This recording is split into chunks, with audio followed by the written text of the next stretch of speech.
মনে মনে ভাবলাম ছুটির দিনে যাই একটু সাপিনা পার্কে ঘুরে আসি। আসলে কি বলবো, ঘুরতে এসে এমন প্যারাত পড়লাম যে আল্লাহ আমার সাথে সহায় হলো না।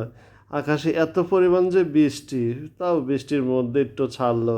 তারপর বৃষ্টির মধ্যে একটু সাপিনা পার্কে ঘুরলাম। দেখেন, সাপিনা পার্কের এই যে চারিদিকের সুন্দর সুন্দর দেওয়াল ঘেরা ছবি, কত সুন্দর আকর্ষণীয় রং বেরঙের। এরা এই যে সাপিনা পার্কের ওয়াটার কিংডম, ভিতরে ওয়াটার কিংডম দেখেন কত সুন্দর।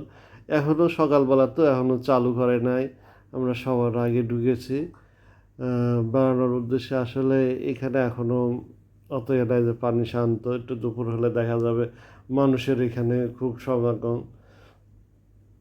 বৃষ্টি হয়ে গেছে তো, বৃষ্টির মধ্যে সব আস্তে আস্তে ধীরে, একটু বৃষ্টি কমলেই দেখা যাচ্ছে মানুষজন ভিড়ে যাবে। যা এখন সকালবেলা এসেছে তা অনেক মানুষ এসেছে। দেখেন এই যে রাস্তায় বৃষ্টি হয়, কি অবস্থা। মানুষজন আসলে বেড়াতে আসার এমন সময় বেড়াতে এসেছে যে পানি আমাদের সাথে চলে এসেছে। বৃষ্টির মধ্যে মানুষ খুব সতর্কভাবে হাঁটছে। রাস্তাগুলো পাকা তো, বৃষ্টির কারণে একটু পিছলে ধরনের হয়ে গেছে।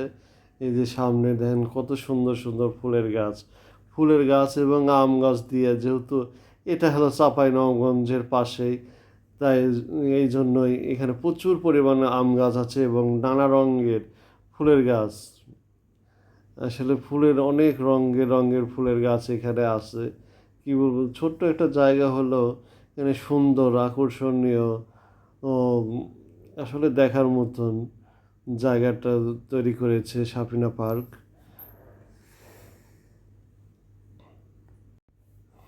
যা আপনাদের কিছু দৃশ্য দেখাচ্ছি, দেখেন এই যে সুন্দর একটা মাঠ, কি সুন্দর একটা সবুজে ঘেরা সুন্দর একটা আকর্ষণীয় মাঠ। এই যে পাশে এই যে সব ভ্রমণ পিয়াসী ছেলেরা সব এসেছে এখানে, সব পরীর সাথে, পরীর একটা দোল করে দিয়েছে, সেই পরীর সাথে সব ছবি ওঠাচ্ছে। পরীর আদলে এখানে দাঁড়ালেই পরীর মতন দেখা যাবে, পরীর পাখা যেরকম হয় সেরকম পাখার মতো পাখা হবে।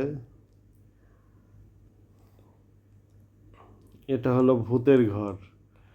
এটা হলো ভূতের ঘর, একটা আকর্ষণীয় জিনিসের ভিতরে অনেক কৃত্রিম ভূত দিয়ে, একটু সাউন্ড দিয়ে ভূতের ঘর তৈরি করে রেখেছে। আসলে ভূতের ঘরে যাওয়া হলো না, আমার মেয়েরা, আমি যাব তাও যেতে দিলাম, তারা একটু ভয় পায়, তাই যেতে দিল না ওখানে।